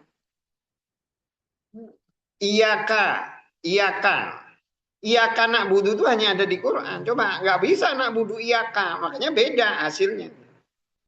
Jadi aturan di Quran tuh banyak, makanya di apa tuh namanya dari Quran itu orang bikin anu kok aturan, bikin hukum gitu ya, hukum nahwu, ilmu nahwu. Tapi ilmu nahwu itu nanti ada yang dia tidak sesuai dengan aturan di Quran itu. Jadi ilmunya yang ikut akhirnya. Demikian juga aturan agama juga seperti itu. Allah ketika dia bicara tentang kebaikan dilambangkan dengan angka 7. Sesuatu keburukan dilambangkan dengan angka 8. Tapi ketika dia bikin surga ada 8. Bikin neraka ada 7. 7 tingkatan. Supaya menunjukkan apa? Allah berkuasa semau dia. Digila ngikut aturan, oh ngikut ini ilmunya, tiba-tiba enggak. Sama. Orang rajin sukses. Iya banyak orang rajin sukses. Allah bikin orang rajin gagal. Biar tahu siapa yang berkuasa gitu. Ada orang pinter itu rata-rata berhasil. Iya. Ada orang pinter gagal supaya orang tahu yang berkuasa itu saya bukan kalian. Kalian mau pinter, kalau saya nggak mau berkuasa mau apa? Demikian juga dalam aturan ibadah gitu. Nggak melanggar aturan, tapi disuruh bayar dam, gitu kan ya? Bab iktisal mandi indah di sisi dukhuli masuk Makkah Mekah. Hadasa telah menceritakan kepada kami Yakub ibnu Ibrahim. Hadasa telah menceritakan kepada kami ibnu Ulayyah. Ahbaru telah mengabarkan kepada kami Ayub dari Nafi. Kala berbicara dia karena ternyata Ibnu Umar radhiyallahu anhuma semoga Allah dari dia berdua ida apabila dakhala masuk adna mendekati al-harami haram amsaka menahan dia dari talbiyah. Suma terus ya bitu bermalam dia di Zitwa itu nama tempat dekat Mekah. Suma terus yusoli sholat dia pada hiknya subuh.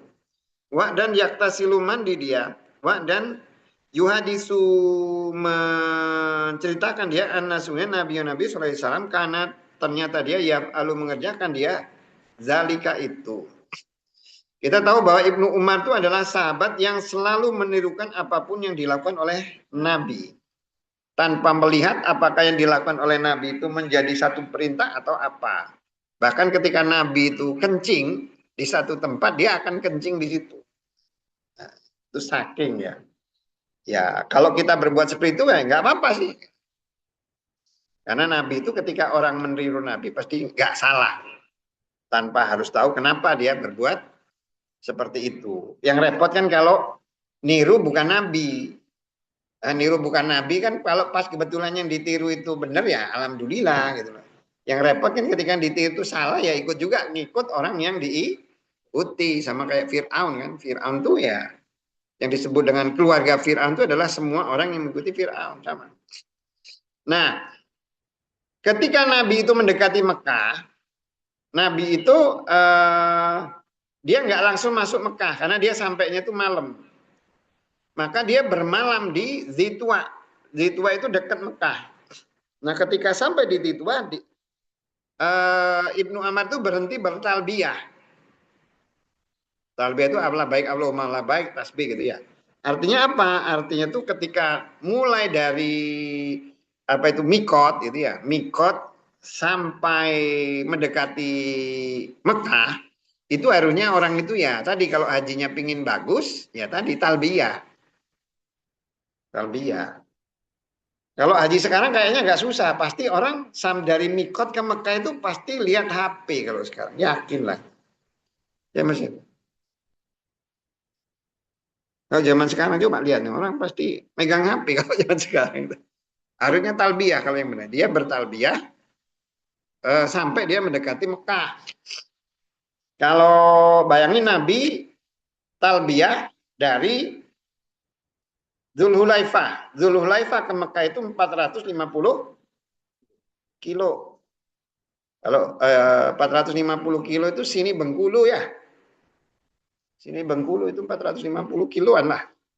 Ya itu cuman itu aja, ucapannya itu talbiyah, itu aja. Dan kalau naik mobil sih enak, itu mas sekitar berapa perjalanan. Kalau nggak naik mobil aja itu sekitar 14 jam. Apalagi naik onta, padang pasir pula. Berapa hari itu ya? Mungkin 2-3 harian kali ya. Bisa, Ustaz. Hah? Bisa. Oh, bisa lah. Berhenti. Ya, terus sebelum masuk Ka'bah dia mandi. Nah, berdasarkan hadis ini, ulama itu mengatakan bahwa sunnahnya kalau mau masuk Mekah itu mandi. Tapi ada yang menyatakan ulama itu bahwa masalahnya ada yang menyatakan bahwa Nabi itu mandinya itu karena apa? Karena junub atau bukan gitu kan ya? Karena Nabi kan bawa istri. Nabi bawa istri, nggak tahu dia mandinya itu karena junub atau karena bukan gitu. Sehingga ada yang mengatakan bahwa oh mandi masuk Mekah itu mandi itu menjadi sunnah. Ada juga yang nggak mengatakan nggak harus, cukup dengan berwudu aja.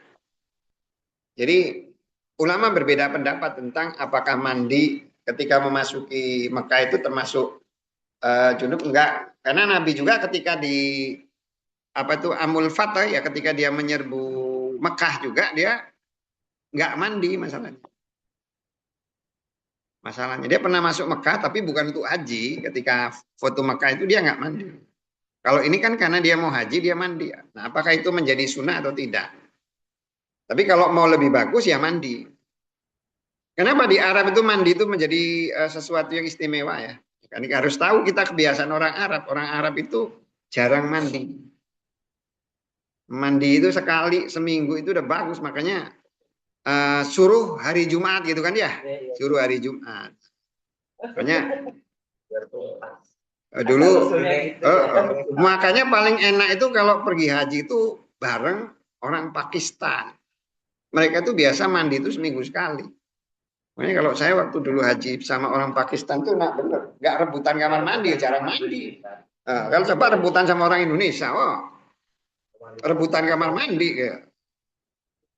Iya, jarang mandi. Mereka mainnya itu main di parfum. Parfumnya lebih mahal, Mas. Itu kan parfum yang dipakai mereka itu kan yang sekarang dijual di Indonesia itu kan sebenarnya kan dari itu apa itu namanya?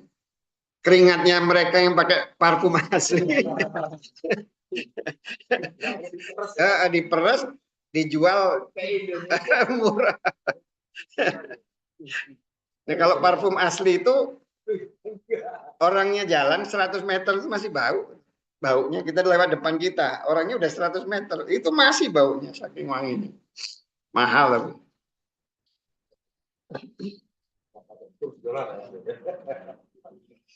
Bab dukhuli masuk Makkah Mekah naharon di siang hari atau lailan di malam hari. Bata bermalam Nabi SAW di Zitwa hatta sampai asbah subuh. Suma terus dakhala masuk dia. Maka tamakawa dan karena ternyata Ibnu Umar radhiyallahu an yaf'alu mengerjakan dia kepadanya. Ada saat telah menjalankan kepada kami Musadat. Kenapa hilang? Iya, Ada saat telah menjalankan kepada kami Yahya an dari Ubaidillah qala berbicara ada saat telah menceritakan nih kepadaku Nafi an dari Ibnu Umar radhiyallahu anhuma semoga meridhai Allah dari dia berdua. Qala berbicara bata bermalam Nabi sallallahu alaihi wasallam di Zitwa hatta sehingga asbaha subuh pagi sampai pagi. Suma terus dakhala masuk dia Makkah Mekah wa dan kana ternyata Ibnu Umar radhiyallahu an huma semoga meridhai dari dia berdua yaf'alu mengerjakan dia padanya. Kalau kita lihat di hadisnya itu bunyinya itu masuk Mekah pagi, siang atau malam. Ya, siang atau malam. Enggak. Nah, kalau dalam agama itu pokoknya yang ngomongin siang, malam tuh pagi itu termasuk siang sebenarnya. Kan kalau di Quran kan nggak ada utara selatan kan, nggak ada. Utara selatan nggak ada di mana cari di Quran. Karena sekarang kalau ngomongin, karena itu sesuatu yang nggak pasti kan. Ya, ketika di sana itu misalnya sebelah sana barat gitu kan ya. Sana timur gitu kan. Sekarang kita ada di mana sekarang? Ya tergantung kata yang orang di mana gitu kan ya. Kata orang di mana. Jadi benar nggak ada barat timur. Oh situ ada di selatan ya. Kalau umpamanya sedeketin emang saya jadi di Nganu. Nggak kan juga. Termasuk juga siang ya. Kalau di Quran tuh adanya siang atau malam, nggak ada pagi atau sore gitu, nggak. Siang malam, siang. Karena pokoknya siang itu ketika cahaya kelihatan, malam itu ketika nggak kelihatan, nggak ada cahaya itu disebut sebagai malam. Nah, Nabi itu kalau dilihat di hadis ini, Bukhari itu menyimpulkan bahwa masuk Mekah itu boleh masuk siang atau malam. Padahal hadisnya Nabi itu masuknya itu siang hari. Nah kalau menurut ulama, kenapa Nabi itu siang? Jadi beda antara seorang Nabi atau seorang pemimpin dengan orang biasa. Kalau Nabi itu kan ketika masuk harus dilihat karena dia jadi contoh. Gimana kalau malam-malam Nabi masuk kan nggak kelihatan kan ya? Orang nggak bisa lihat.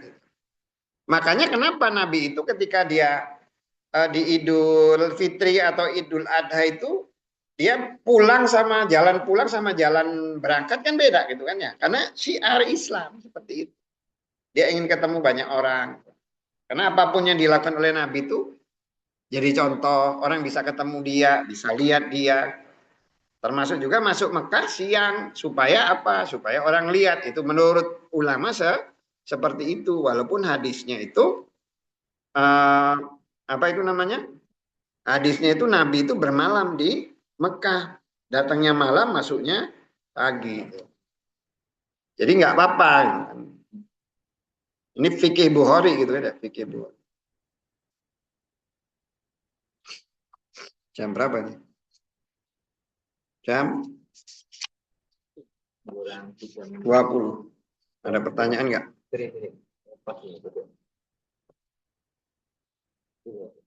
Ya, kalau nggak ada yang nanya, kita doa ya.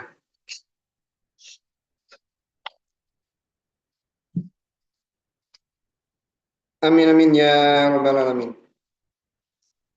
Allahumma anta malikal mulk, tu'ti mulka man tasa, wa tu'izzu man tasa, wa tudhillu man tasa, biyadikal khair, innaka ala kulli shay'in qadir. Rabbana dhalamna anfusana fa illam taghfir lana la takunanna minal khasirin.